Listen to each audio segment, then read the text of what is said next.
ବାପ ଗେଣ୍ଡୁ କ'ଣ ହେଲା ବାବୁ? ଆରେ ବେହି ପୁଅ ସେ ଜଳଖିଆ ଆମକୁ ଦେଉନୁ ଖାଇବେ ପରା। ଆଚ୍ଛା ମଉସା ଏଇ ପିଲାଟି କେଉଁଠୁ ଆଣିଲ?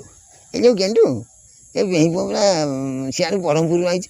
ଆଉ ସେଇ ସକାଶେ ସିଏ ଆବୁ ଏମିତି ନମ୍ବେଇକିରି ବେଳେବେଳେ କହିଦେଉଛି। ହଁ ସେ ବେହି ପୁଅ ପୁରା ଆବୁ ପଥ ସବୁ ତା ଦେହରେ ପୁରେଇକିରି କହିଦେଉଛି। ଆଚ୍ଛା ଆଚ୍ଛା ଆଚ୍ଛା ତାକୁ କେମିତି ଏତେ ଦୂରରୁ ଯାଇକି ଆଣିଲ? ଶୁଣୁନାହାନ୍ତି ଏ ବେହି ପୁଅ ଗେଣ୍ଡୁ ଏବେ ବ୍ରହ୍ମପୁର ମ୍ୟୁନିସିପାଲିଟି ହଁ ହଁ ମ୍ୟୁନିସିପାଲିଟି। ସେ ମ୍ୟୁନିସିପାଲିଟି ଘରେ ବେହି ପୁଅ ଝୁମ୍ପୁଡ଼ି ଘରେ ଦାନ୍ତ ନେଫିଣେଇକିରି ପଡ଼ିଥିଲା। ମାନେ ଦାନ୍ତ ନେଫିଳିକିରି କ'ଣ କରୁଥିଲା? ତମେ ଆପଣ ବୁଝୁନାହାନ୍ତି ମ୍ୟୁନିସିପାଲିଟିରେ ଯେଉଁ ଛୋଟିଆ ଘର ସେଠି ବସିଲେ ଚାଳ ବାଜୁଛି। ନାଇଁ ବସିଲେ କ'ଣ ଚାଳ ବାଜେ? ଭୁଲ ହେଇଗଲା। ଉଠିଲେ ଚାଳ ବାଜୁଛି। ତାପରେ ମୁଁ ଆଉ କହିବିନି ଅକାଣ୍ଡୁଆ ହେଇଯିବ। ଆରେ ମଉସା କହୁନ କ'ଣ ଅକାଣ୍ଡୁଆ? ଆଚ୍ଛା ମଉସା ଗୋଟେ କ'ଣ କହିଲ ଅକାଣ୍ଡୁଆ ଗୋଟେ କ'ଣ କହିଦେଉଛ ତା ଭିତରେ? ତମେ ଆପଣ ବୁଝୁନାହାନ୍ତି କଥାଟା ସିଏ ଆମ କାଳର ପୁରୁଣା କଥା।